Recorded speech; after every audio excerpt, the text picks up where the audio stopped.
మాజీ ప్రధానమంత్రి మన్మోహన్ సింగ్ భౌతిక కాయానికి సీఎం చంద్రబాబు నివాళులర్పించారు. మన్మోహన్ సింగ్ కుటుంబ సభ్యులను పరామర్శించారు. దేశం గొప్ప ఆర్థిక సంస్కర్తను కోల్పోయిందని, ఆధార్, ఉపాధి హామీ సహా అనేక పథకాలు ప్రవేశపెట్టిన ఘనత మన్మోహన్ కి దక్కుతుందని, దురదృష్టితో ఆర్థిక సంస్కరణలు తీసుకొచ్చారని కొనియాడారు. ఆర్థిక సంస్కరణలకు ఆద్యుడు మాజీ ప్రధాని మన్మోహన్ సింగ్ మన దేశానికి చేసిన సేవలు చిరస్మరణీయం. గొప్ప దార్శనికుడని కోల్పోయాం. ముఖ్యమంత్రి నారా చంద్రబాబు నాయుడు ఇలాంటి అనేకమైనటువంటి ఉన్నతమైన పదవులు, అది పబ్లిక్ పాలసీ విషయంలో కావచ్చు, లేకుంటే ఎకనామిక్ పాలసీస్ కావచ్చు, ఇవన్నీ కూడా ఇన్వాల్వ్ అయ్యి ఫైనాన్స్ మినిస్టర్ అయ్యాడు. ఫైనాన్స్ మినిస్టర్ అయినప్పుడు ఈ దేశంలో మన కొత్త ఆర్థిక పరిస్థితి అందరూ చూశారు. ఆ రోజు మనకు కావాల్సినటువంటి ఇంపోర్ట్ చేసుకోవాలంటే ఫారిన్ ఎక్స్చేంజ్ లేని పరిస్థితిలో ఎకనామిక్ రిఫార్మ్స్ తీసుకొచ్చారు. ఒక దిశ నిర్దేశించారు.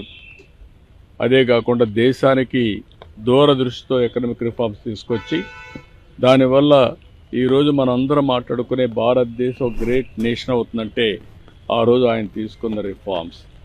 ఆయన ప్రధానమంత్రిగా మీరు చూస్తే అతి ముఖ్యమైనటువంటి 4 పబ్లిక్ పాలసీ తీసుకొచ్చాడు.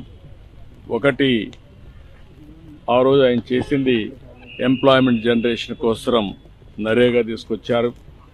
రైట్ టు ఇన్ఫర్మేషన్, ఈరోజు మనందరం కూడా ఇన్ఫర్మేషన్ ఏది కావాలో తీసుకుంటామంటే ఆ రోజు రైట్ టు ఇన్ఫర్మేషన్ తీసుకొచ్చారు. రైట్ టు ఎడ్యుకేషన్, కంపల్సరీగా చదువుకోవాలి, ఆ విధంగా రైట్ టు ఎడ్యుకేషన్ తీసుకొచ్చారు. ఈరోజు యుఏఐడి కింద ఆధార్ ఏదైతే అథెంటికేషన్ ఉందో అది ఎక్కడ కూడా ఏమాత్రం కూడా ప్రభుత్వం ఖర్చు పెట్టే డబ్బుల్లో ఫ్రాడ్ లేకుండా చేయగలిగారంటే అది ఒక పెద్ద అసెట్గా చేయగలిగారు.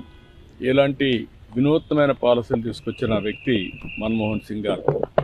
ఎవరికి కూడా ఈ గౌరవం దక్కదు. ఒక అకాడమిషియన్, ఒక పాలిటీషియన్, ఒక ఎకానమిస్ట్, ఒక బ్యూరోక్రాట్, ఈ 4 కూడా సమర్థవంతంగా పనిచేసిన వ్యక్తి, రాణించిన వ్యక్తి మన్మోహన్ సింగ్ గారు. అలాంటి వ్యక్తి ఈరోజు మన దగ్గర లేకపోవడం చాలా బాధ, దేశానికి తీవ్రమైన నష్టం. కానీ ఆయన ఐడియాలజీ శాశ్వతంగా ఉంటుంది. ఆయన ప్రారంభించిన రిఫార్మ్స్ శాశ్వతంగా ఉంటాయి.